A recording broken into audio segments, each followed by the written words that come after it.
Geoff Plant, good morning. Morning, Damien, and morning all your listeners. How are you? I'm good, thank you. I'm good. How are you, your family and your staff? We're good. We're good. As I said to you last week, it's almost like we've now settled into a new normal. It's not normal at all, but there's a new way of working, a new way of life, and I guess it's more because we're doing it now a little longer. There's a more comfort in doing it, if you know what I mean. But yes. It's not normal, but it's becoming a normal. It throws up a question that a lot of people have been asking, particularly like the hospital. In certain sections of the hospital, it's very quiet over there, the emergency department. Do you think, Geoff, people have been going to the doctors and going to emergency departments when it wasn't really necessary? Some people. Look, yes, and yes is the short answer to that, but it's very complicated. It's a very complicated issue that on the show down through the years, your listeners would have heard me talking about various conditions that are what we as doctors would classify as minor medical conditions that probably don't need to be seen that often. But yet for the patients suffering from them, they're quite debilitating and very, very worrying. There's a lot of anxiety-related issues and then other issues. So they do take up a lot of time and take up a lot of time for the GPs. But that's not to say they're not real. Now, those type of conditions we're not really seeing at the moment. And maybe there's a good thing to that. So maybe we'll practice a bit different in the future. Who knows? But what is important is that we want, and I know I've emphasised it the last couple of times on with Damien, and I know you've emphasised it, is that we are open. And please, if you have some serious medical condition, don't be holding on to it. We have seen an increase in business again. People are coming back into us. They're not as fearful of coming back in the last few weeks. And we don't want you holding on to your chest pains or worrying symptoms that that should be seen. So we are open for business. Okay, a question from a listener out in the Dunmore area. Could a doctor or would a doctor or are doctors willing to subscribe antibiotics by IV at home instead of going to hospital? Her dad doesn't want to go to hospital. And now obviously hospital is very safe. But Great question. And that's a national issue going back years. No, we are not in a position to provide intravenous antibiotics at home or in nursing home settings. So it becomes a little bit delicate. Now, there is a slight way around that in that over the last few years they've developed these community nurses who will give a few doses of IV antibiotics at home, but that's only after they've been discharged from hospital or maybe discharged from A&E. The idea is to try and do speedy discharge, try and get them out of hospital quicker. So for whatever reason, I won't get into it here, but no, doctors aren't able to give intravenous antibiotics at home or in a nursing home setting. Just make sure your line is okay. There was just dropping out very, very slightly there. You mentioned nursing homes, so you're okay. We're going to just talk about nursing homes briefly. Are GPs looking after patients in nursing homes? We just had a text in from a person. What's the level of care medically in a nursing home? My mother is in one and I'm upset that she may not be getting GP care. What happens in a GP scenario regarding nursing homes at present? Okay, so we just all has hit the news in the last day or two due to a consultant in Dublin who wrote an article to say that that GPs weren't servicing nursing homes. That's completely not true.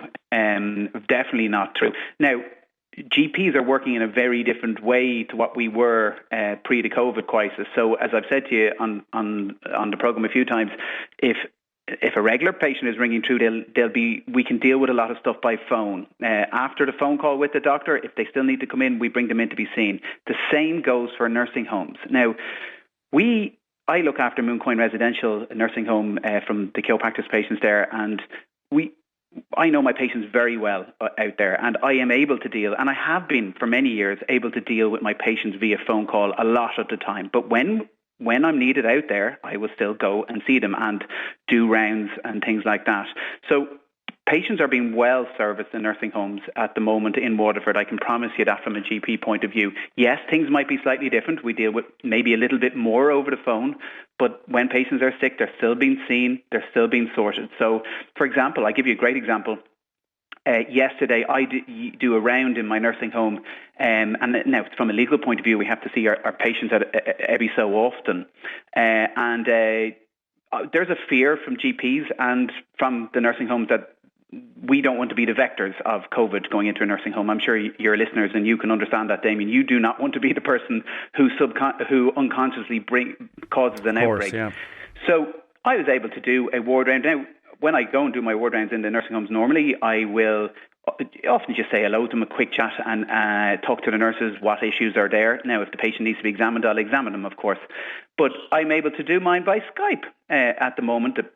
The nursing home are very happy with it, and the patients are happy with it. So they're still getting seen. I'm still sorting out all the issues. Now, when someone still gets sick and they need to be seen, I'm still going to see them. And I'm pretty sure I can speak for most of the GPs that is what the story. So this hit the news yesterday, and it was a bit upsetting because we are working differently. And I think it was a little, I don't know. I don't know what the background is of where it came from. Like, it just was a bit upsetting. I'm putting on personal protective equipment and seeing query COVID cases 2 or 3 days a week at the moment. And just to get that you can understand, we were just a little bit sensitive, I guess.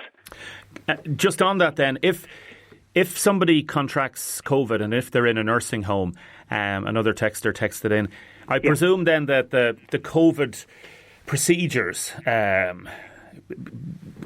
apply straight away. So it may be taken out of the GP's care, or is it doctors and nurses that go in? It hasn't, as we've said before, we've been very lucky in Waterford, very lucky with the numbers. I understand that they're significant. And it's more than luck as well, isn't it? Been very, very stringent and very good, of course, due to the fantastic work.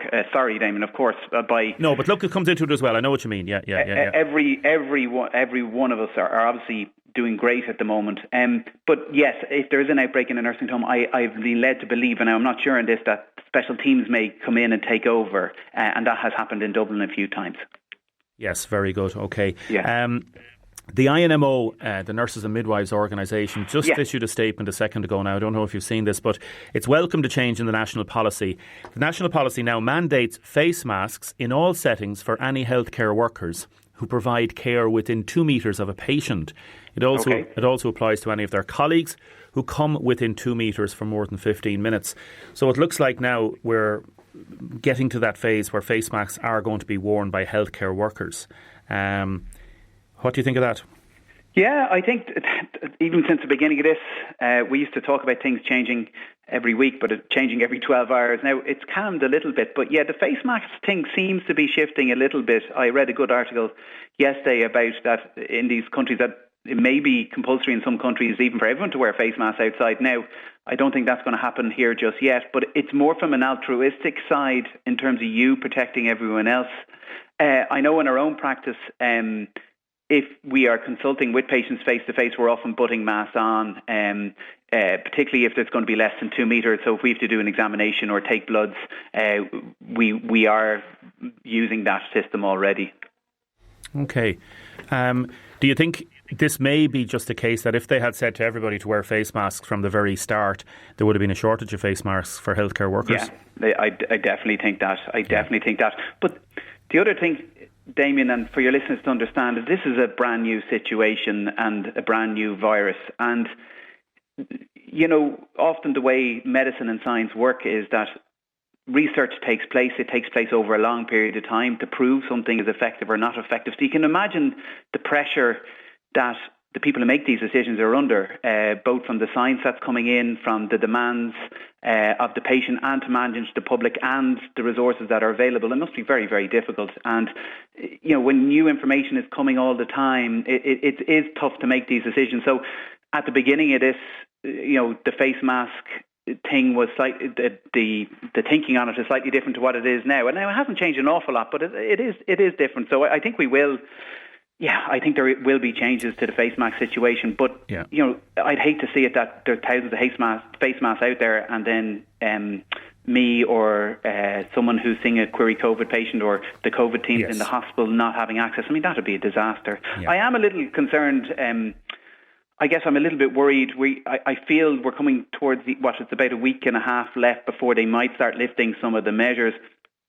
I don't know what you feel or your listeners have been texting in, but I feel there's a kind of a narrative of complacency slipping in, and I'm just worried about that. As you mentioned earlier, we've done so well in the southeast, and Ireland in general is doing reasonably well.